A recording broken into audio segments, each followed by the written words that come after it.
I'm a lifelong conservative, pro-Second Amendment, pro-Trump, pro-military, and pro-wall. That's Kelly Loeffler, a Republican senator from Georgia. Recently, a vast amount of stocks belonging to Loeffler were sold amid the COVID-19 outbreak.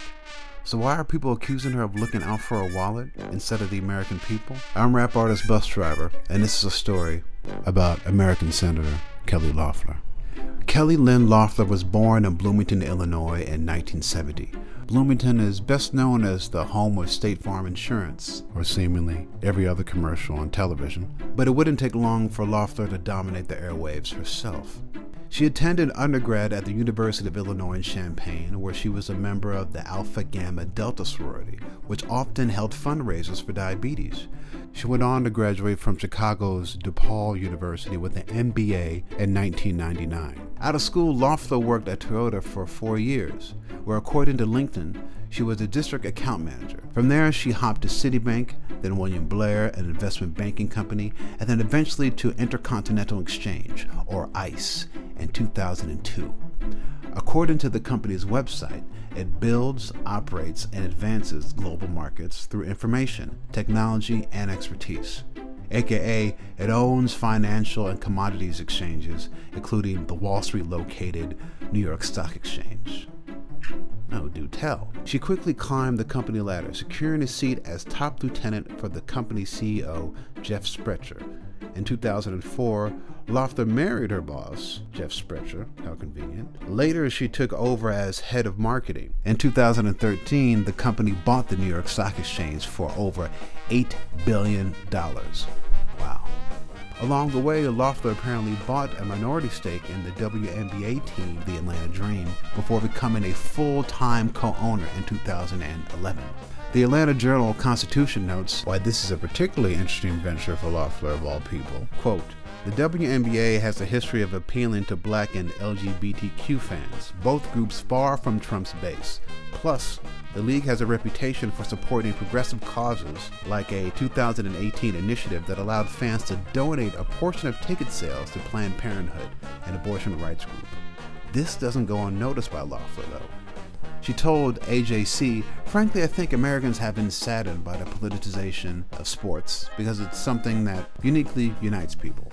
In 2018, Loeffler left Intercontinental Exchange for a CEO position at an ICE subsidiary company called BACT, which according to Fortune magazine aims at democratizing cryptocurrencies. She must have been earning a pretty penny too. She and her husband made history in Atlanta for purchasing the most expensive real estate ever in the city. According to Atlanta magazine, the $10.5 million mansion is modeled in the style of an old European estate. Descant, as it's called, is a stucco, steel, and limestone structure that boasts Versailles parquet in the dining room, a library with a secret passage to the living room, and a 19th century pool house from France. But their shopping spree didn't end with modest homes. Loeffler and her husband would donate $3.2 million to political committees, 3% of which went to Democrats. One of their biggest spending sprees went to a super PAC supporting Willard Mitt Romney. The company coughed up $750,000 in support of the senator from Utah. But just giving exorbitant amounts of money to candidates wouldn't be enough for Loeffler. In 2019, she applied to succeed Senator Johnny Isakson, who resigned from the post citing health reasons. Although Loeffler wasn't Trump's first choice, he wanted Doug Collins. She was tapped by Georgia Governor Brian Kemp for the position, where she's been serving the American people ever since. It's unclear if they want to be served by her, considering she's in an unelected position, but nonetheless, she is Georgia's first female senator in 98 years. I'm proud to announce that conservative businesswoman and political outsider Kelly Loeffler will be Georgia's next U.S. Senator. CNBC notes, Loeffler is by far the richest member of Congress, sharing a net worth of about $500 million, and boy would she use it. A novel coronavirus ignited an outbreak of deadly disease called COVID-19 in China in December of 2019. The disease spread quickly, and with the first case in the U.S. occurring the following month.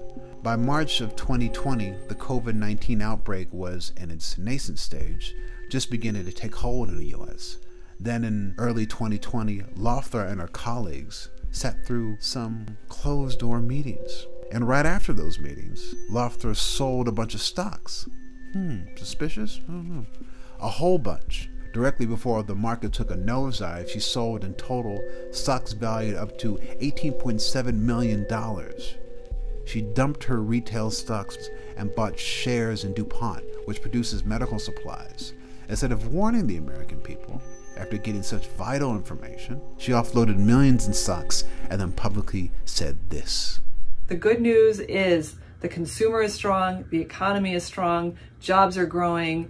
Our president has done a fantastic job making sure that we're in the best position to manage through this situation. However, Loeffler claims the sales were completely out of her hands. She claims the transactions were carried out by her and her husband's financial advisor without their knowledge. You sold over $1 million in stocks in your own personal portfolio before the market went down. Were you trading on inside information about what was coming? Well, I'm really glad you asked, Ed, because I do want to set the record straight. I've seen some of those stories, and it's absolutely false, and it could not be true. So if you actually look at the personal transaction reports that were filed, it notices at the bottom that I'm only informed of my transactions after they occur, several weeks. Loeffler has an uphill battle to her re-election in November of 2020. She's never really had to court voters, and after questions were raised around her profiting off of this deadly pandemic, which as of April 7th, 2020 has killed at least 11,000 Americans, it's unclear if she knows how. But at least the money is on her side. She's reportedly planning to spend $20 million on her re-election campaign, in addition to a nearly $250,000 she and her husband already donated to a political committee backing her run.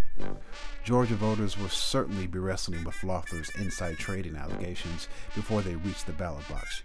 She's gearing up for a fight for her seat against Iraq veteran Doug Collins, who perhaps said it best in a recent tweet, quote, "People are losing their jobs, their businesses, their retirements, and even their lives, and Kelly Loeffler is profiting off of their pain. I'm sickened just by thinking about it." Hey, thanks for watching Who Is. Did you know we have a podcast now too? On Who Is, the podcast, I'll dive deep into the fascinating lives of the people who run things, whose decisions impact every aspect of our lives. How did they get where they are today? And knowing that, what might they do next? From politicians to the ultra-rich, to military contractors and monarchs and media moguls, I'll introduce you to the reporters and experts who know these real-life world molders best. Sharp-eyed observers and confidants who observe our subjects as they make the decisions that define our everyday lives. To see more, hit the link or search Who Is on the iHeartRadio app or wherever you get your podcasts. And for more of the video series you know and love, be sure to check out the Snapchat versions and our series playlists on YouTube and Facebook.